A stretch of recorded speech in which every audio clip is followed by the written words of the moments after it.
अस्सलाम वालेकुम बिस्मिल्लाहिर्रहमानिर्रहीम। आज का हमारा टॉपिक है द मैकेनिज़्म ऑफ ब्रीथिंग। आज का हमारा जो टॉपिक है वो है यानी कि सांस लेने का अमल किस तरह से चलता है, वो आज हम इस टॉपिक के अंदर पढ़ेंगे। ठीक है, यह आपका इम्पोर्टेंट लॉन्ग क्वेश्चन भी है, तो शुरू करते हैं इसको टॉपिक को। सबसे पहले हमें बताया जा रहा है कि इसकी डेफिनेशन है द फिज़िकल मूवमेंट। एक फ़िज़िकल मूवमेंट है एसोसिएटेड, जो कि जुड़ी हुई है, ताल्लुक़ जिसका किसके साथ, विद गैशियस एक्सचेंज। हमारा टॉपिक ही जो हमने शुरू किया हुआ वो क्या है जी, गैशियस एक्सचेंज। हमारा टॉपिक का नाम क्या है, गैशियस एक्सचेंज। उसके अंदर ही हम पढ़ रहे हैं ना। तो कहता है कि ह्यूमन के अंदर जो गैशियस एक्सचेंज होता है, हम कल पढ़ के आए, जो पाथवे था गैशियस एक्सचेंज का हमने पढ़ा कि वही बात कर रहा है the physical movement associated with the gaseous exchange are called breathing. ऐसा अमल, ऐसा फिज़िकल अमल जिसके ज़रिए से हमारे अंदर गैसेस का तबादला होता है, गैसेस एक्सचेंज होती हैं, उसे हम कहते हैं ब्रीदिंग। ठीक है, देयर ऑफ टू फेजेस, इसके दो फेज़ होते हैं, टू फेजेस ऑफ ब्रीथिंग। पहले का नाम वो हमें कहता है कि पहला आपके पास ब्रीदिंग में जो अमल आएगा उसे हम कहते हैं टू फेजेस। समझना बात को आज आपने। कहता है जो फेज़ नंबर 1 है उसे हम कहते हैं इनलेशन,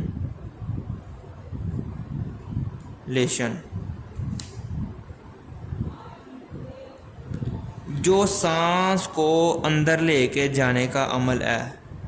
ठीक है, आपने ये बात याद रखनी है, इससे सांस अंदर जाती है। अभी हम पढ़ते हैं इसका मैकेनिज्म क्या होता है। नंबर 2, अब सांस अंदर गई है, बाहर भी तो लेके आनी है कि नहीं लेके आनी, उसे हम कहते हैं एक्सहेलेशन। आपने ये बात याद रखनी है। इन से और आउट से आपने बात याद रखनी है। हम इसको क्या कहते हैं, यानी कहीं जगह पे आप जाएं वहाँ लिखा होता है इन और एक जगह लिखा होता है एग्ज़िट। ठीक है ना, तो उसे हम इन और आउट कह रहे हैं। ठीक है, एग्ज़िट का मतलब क्या होता है, आउट हो जाना। कहता है कि इनहेलेशन, जब हम सांस अंदर लेके जाने की कोशिश करते हैं हमारे लंग्स फूल जाते हैं। क्यों? उनमें एयर का प्रेशर बिल्कुल कम हो जाता है, जिसकी वजह से उनके अंदर एयर की कैपेसिटी बहुत ज़्यादा हो जाती है लेके अंदर जाने की, यानी कि वो एयर को अपने अंदर फिल कर लेते हैं। जब जाहिर है किसी चीज़ में खाली जगह होगी तो एयर अंदर जाएगी ना, अगर खाली जगह ही नहीं होगी तो एयर अंदर जा सकेगी, नहीं जा सकेगी। वो इस बात को हमें डिफ़ाइन करने की कोशिश करेगा। हमेशा जब प्रेशर लो होता है ना, आपने इस बात को भी पढ़ा होगा पास्कल लॉ में, कि प्रेशर जब लो होता है वॉल्यूम हमेशा ज़्यादा हो जाता है। आपने एक बात याद रखनी है, प्रेशर लो और वॉल्यूम ज़्यादा। जब वॉल्यूम कम और प्रेशर ज़्यादा, pressure and volume are inversely proportional to each other. आपने ये बात याद रखनी है। कॉन्सेप्ट आपका मैं बनाना है, समझाना, तब भी आपको समझ आएगी कि जब आपका कॉन्सेप्ट होगा। रटा तो हर बंदा लगा लेता है, रटा नहीं लगाना, हमने समझ के बात को पढ़ना है। अब हम जब बात को पढ़ेंगे आपको समझ आ जाएगी। कहता है ड्यूरिंग इंस्पायरेशन, सांस अंदर लेके जाने के अमल में जो हमारी रिब्स होती हैं, जो हमारी पसलियाँ होती हैं, यानी कि जो आपको रिब केज कहते हैं, जिसके अंदर हमारा सारा का सारा मटेरियल, हार्ट वगैरह, लंग्स वगैरह बंद हुए हुए हैं, जो आपकी रिब्स हैं, पसलियाँ हैं, उसके अंदर क्या होता है, द रिब्स मसल, रिब्स के जो मसल होते हैं कॉन्ट्रैक्ट करते हैं, सुकड़ते हैं। कॉन्ट्रैक्ट का मतलब क्या होता है, सुकड़ना। एंड रिब्स आर रेज्ड, जो हमारा इस तरह की, हमारा जो फ़र्ज़ कर लें कि हमारे ये लंग्स हैं, मैं आपके सामने ये थोड़े से बनाने की कोशिश करता हूँ। लंग्स हमारे कितने लंग्स होते हैं बेटा जी, 2 लंग्स। मैंने आपके सामने ये 2 लंग्स बनाने की कोशिश करता हूँ, थोड़ी सी शायद आपको थोड़ी समझ आए। कहता है कि ये जो लंग्स होते हैं ना, एक केज के अंदर बंद होते हैं, जो आपको पता ही है, वो पसलियाँ, हमारे अंदर जो पसलियाँ होती हैं क्या, तो उसको हम कहते हैं रिब केज। ऐसे हमारा जो एक केज सा बना होता है हड्डियों का, पूरा एक ऐसे ऐसे बना होता है ना, इसके अंदर हमारे लंग्स बंद होते हैं, आपको पता ही होगा। अच्छा, कहता है कि ये जो सा रिब्स है ना ऊपर चली जाती हैं, कॉन्ट्रैक्ट होती हैं, सुकड़ती हैं, जिसकी वजह से, तंग होने की वजह से जब आप सांस को अंदर लेके जाएंगे, अभी आप लेके चेक भी कर रहे होंगे सांस को अंदर लेके जाएंगे, तो आपका जो सा रिब्स हैं वो ऊपर चली जाती हैं, सीना चौड़ा हो जाता है, ऐसे ही है कि नहीं। At the same time the dome shape diaphragm, बेटे डायाफ्राम एक वो लेयर है, पतली सी मस्कुलर लेयर है, मस्कुलर एक कह लें कि शेप की डोम बनी होती है, गुम्बद नुमा, डोम कहते हैं गुम्बद नुमा। ये वो आपकी मसल की छोटी सी लेयर होती है जिसके ना आपके लंग्स को हार्ट से आपके लंग्स को आपके स्टमक से अलग किया होता है, ठीक है। तो ये वो होती है, ये भी हम जब कॉन्ट्रैक्ट होती है एंड इज लोड हो जाती है। आपसे एमसीक्यूज पूछा जा सकता है ड्यूरिंग इंस्पायरेशन कौन सी चीज़ कॉन्ट्रैक्ट होती है और वो रेज हो जाती है, वो है हमारे पास रिब्स। और कॉन्ट्रैक्ट होने की वजह से लो कौन सी चीज़ हो जाती है, डोम शेप डायाफ्राम लो हो जाती है, ठीक है। These movement increase the area, ये क्यों ऐसा हो रहा है, एरिया को बढ़ाने के लिए लंग्स ने स्वेल करना है, फूलना है, हवा अपने अंदर लेके जानी है, जाहिर है जब फूलेंगे उसको जगह चाहिए होगी। These movement increase the area of thoracic cavity, thoracic cavity किसे कहते हैं, आपके सीने की जो कैविटी है, खला है, ऐसे कहते हैं thoracic cavity, which reduce the pressure on the lung. अभी यहाँ मैंने आपको बात बताई है, प्रेशर जब लो होगा वॉल्यूम हाई हो जाएगा, ऐसी ही बात मैंने आपको बताई है। अब वो पढ़ने जा रहे हैं हम, which reduce the pressure in lung, as a result the lung expand and the air pressure within them also decrease. इसके अंदर जो एयर का प्रेशर है डिक्रीज हो जाएगा, उससे क्या होगा, वॉल्यूम एक्सपैंड हो जाएगा। The air from outside rushes into lungs to equalise the pressure on both side, ठीक है।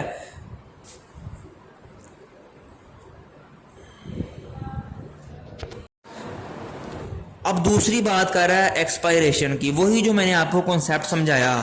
अब क्या होना है, वॉल्यूम को हमने क्या करना है, लो करना है, वॉल्यूम को क्या करना है हमने अब, और प्रेशर को ज़्यादा करना है। क्या होगा उसकी मदद से, हमारे जो लंग्स हैं वो कॉन्ट्रैक्ट होंगे, वॉल्यूम कम होगा, उसकी मदद से प्रेशर ज़्यादा होगा, और हमारे अंदर से जो हमारी एयर है, कार्बन डाइऑक्साइड है, वो बाहर आ जाएगी।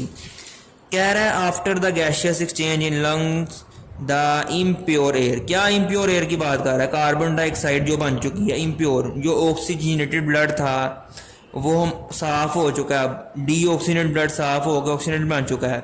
The impure air expelled, expelled का मतलब होता है बाहर आना, आउट इन एक्सेलेशन, एक्सेलेशन है बाहर आ जाती है, वो जो हमारी खराब एयर होती है, इम्प्योर एयर होती है।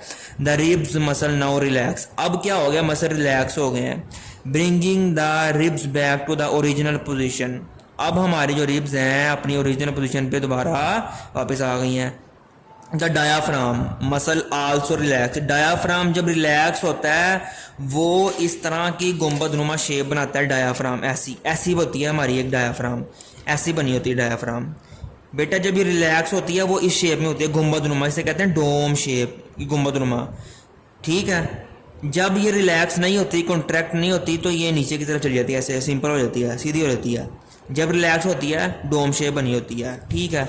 ये अब कह रहा है ये रिलैक्स होती है, गेट रेज डोम शेप, दोबारा डोम शेप में आ गई है। This reduce the space in chest cavity, हमारी जो थोरेसिक कैविटी है, चेस्ट कैविटी, उसमें स्पेस कम हो गई है। इंक्रीज द प्रेशर, प्रेशर जब इंक्रीज होना है, आप ये कॉन्सेप्ट बना लें, तो वॉल्यूम ऑटोमेटिकली कम होगा। The lungs contract and the air is expelled out of them. एक दो बातें उसने यहाँ पे हमारी होगी, मैकेनिज्म ब्रीथिंग चल पड़ा, खत्म हो गया, ठीक है। कि यहाँ पे उसने एक बात लिखी हुई है बॉक्स के अंदर, वो हम पढ़ लेते हैं, ज़रूरी है आपके लिए, आपका कॉन्सेप्ट बनाने के लिए बहुत इंपॉर्टेंट बात है। कहता था ब्रीदिंग मूवमेंट आर इनवॉलंटरी, आपको 9वीं क्लास में ही बात बताई थी कि इनवॉलंटरी एक्शन वो होते हैं जो हमारे कंट्रोल में नहीं होते। अगर तो आप अपनी सांस को चंद मिनट के लिए रोक सकते हैं, वो आपकी कैपेसिटी है, लेकिन सांस आप मुसलसल नहीं रोक सकते। अगर आप सांस रोकेंगे तो आप खुद ही रुक जाएंगे, ठीक है। However we can control the rate of breathing but not for long time, ठीक है, लॉन्ग टाइम के लिए नहीं रोक सकते, इनवॉलंटरी आपने ये बात याद रखनी है। कहता है ह्यूमन ब्रीथ 16 to 20, बड़ा इंपॉर्टेंट एमसीक्यू है, पर मिनट। आपका एक मिनट में 16 से 20 टाइम आप सांस लेते हैं नॉर्मल सर्कुलेशन में, ठीक है, नॉर्मल सर्कमस्टांसेस में, नॉर्मल हालात में, at rest. The rate of breathing is control by respiratory centre in brain, आपके ब्रेन में एक रेस्पिरेटरी सेंटर, स्पेशल सेंटर बनाया गया है जो कि आपके क्या कहते हैं कि ब्रीदिंग को, सांस लेने के अमल कंट्रोल करता है, ठीक है। The respiratory centre is sensitive to the concern of carbon dioxide in blood. जब आपके खून में कार्बन डाइऑक्साइड ज़्यादा होती है तो क्या होता है, वो साफ़ होने के लिए कहाँ पर जाती है, लंग्स में जाती है। लंग्स से सारा सिलसिला साफ़ होता है और वो ऑक्सीजनेटेड ब्लड साफ खून आपके बॉडी को फराहम करते हैं। व्हेन वी डू एक्सरसाइज, अब ये बात करने लगा है कि अगर हम एक्सरसाइज करते हैं, जब आप कोई हार्ड जॉब करते हैं, जब आप कोई रनिंग वगैरह करते हैं, एक्सरसाइज करते हैं, कोई भी हार्ड काम करते हैं, आपका सांस फूल जाता है। क्यों? आपकी बॉडी में जो ऑक्सीजन की कैपेसिटी होती है वो भी ज़्यादा हो जाती है। जब ऑक्सीजन की कैपेसिटी ज़्यादा होगी, ऑक्सीजन ज़्यादा यूज़ होगी तो कार्बन डाइऑक्साइड ज़्यादा बनेगी कि नहीं बनेगी। एक चीज़ है, आप उसको ज़्यादा यूज़ कर रहे हैं तो उसका बाय प्रोडक्ट भी ज़्यादा बनेगा। वो ये बात करना चाह रहे हैं बेसिकली। जब हम हार्ड एक्सरसाइज करते हैं, हमारी बॉडी को ज़्यादा ऑक्सीजन की ज़रूरत होती है और ज़्यादा कार्बन डाइऑक्साइड बनती है। इसकी वजह से हमारा सांस का रेट ज़्यादा हो जाता है, ब्रीदिंग रेट हाई हो जाता है। पढ़ने जा रहे हैं हम। व्हेन वी डू एक्सरसाइज और सम हार्ड जॉब और muscle cell carry out cellular respiration at great rate, यानी बहुत बड़े रेट के ऊपर हमारी सेलुलर रेस्पिरेशन हो रही होती है। It results in production of more carbon dioxide with release in the blood. The greater than the normal concentration of carbon dioxide stimulates the respiratory center of brain. ठीक है, हमारे ब्रेन को message जाता है कि भाई बॉडी के अंदर ऑक्सीजन की जो सी पैदावार है, वो ऑक्सीजन की जो सी क्या कह रहे हैं यूज़ है बहुत ज़्यादा हो गया है, कार्बन डाइऑक्साइड की पैदावार ज़्यादा हो गई है। अब आप क्या करें, अपना रेट को ज़्यादा करें। ठीक है, the respiratory centre send message to the ribs muscle and diaphragm to increase the rate of breathing so that the excess carbon dioxide present in blood can be removed out of body. During exercise or hard physical work the breathing rate may increase up to 30 to 40. Normal कितना है 16 to 20 आपने याद रखना, और high कितना है 30 to 40 time पर minute.